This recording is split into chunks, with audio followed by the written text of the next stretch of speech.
this is his mind. He's analytical. Mind is meant for analyzing.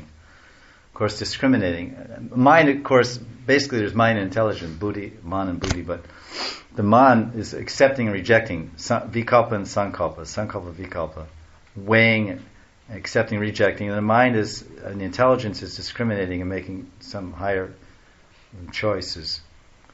If you say that these people are the cause of my happiness and distress, then where is the place of the soul in such a conception?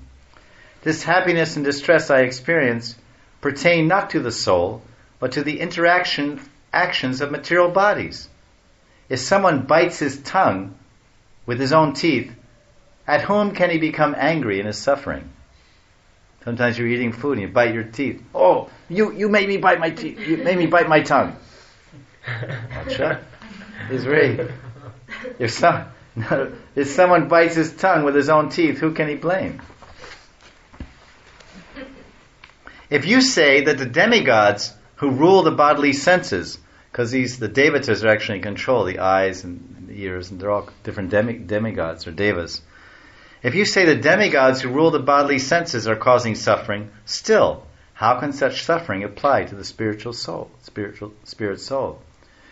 This acting and being acted upon are merely interactions of the changeable senses and their presiding deities.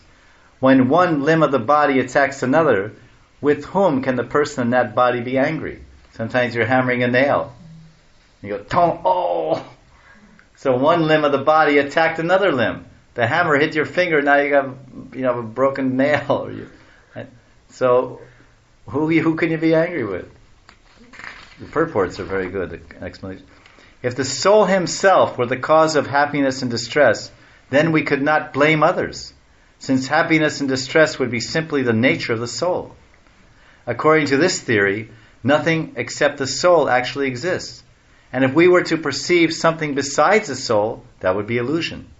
Therefore, since happiness and distress do not actually exist in this concept, why become angry at oneself or others?